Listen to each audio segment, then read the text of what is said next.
Hello everyone, it's Shane Kanto, your Wasteland Reviewer, and I'm here to review Air.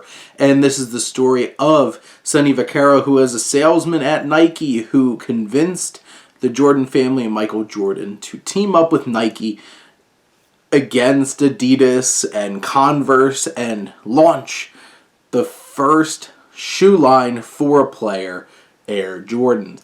And this story comes from writer Alex Convery, whose first script, and then director Ben Affleck. Now, this is so interesting because you know Air Jordans are a thing. You know how this is going to play out. It doesn't really give you a ton of twists and turns along the way plot-wise. And on some level, it can be filed under like, why are we making a film about this? It is an interesting story and how this all came together. And I think one of the biggest positives about this film is how well these characters are fleshed out.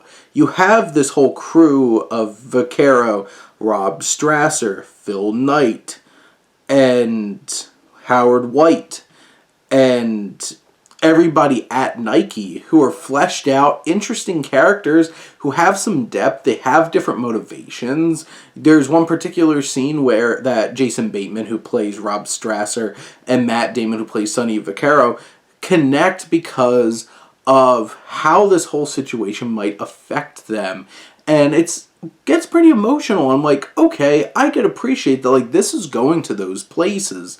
And each of these characters, and even Dolores Jordan, she gets really fleshed out too, and in these interesting engagements with her, Viola Davis, and Matt Damon, and all the way up to their final phone call trying to negotiate the last terms of this deal.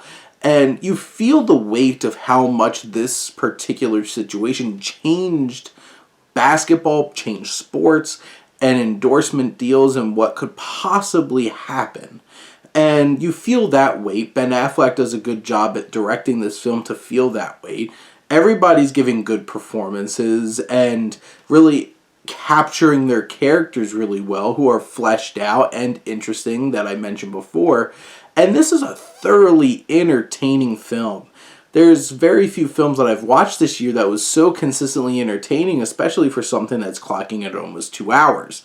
It never feels like it drags. It never really feels like it's wasting time. It's all building somewhere, and the narrative is framed well and also measured out well. The pacing is really good. There's energy here. Ben Affleck knows when to build tension and suspense in some of the weightier moments, and also trying to find the fun in it all, and this banter and these dynamics where, like, I was laughing along, having a real good time watching this film.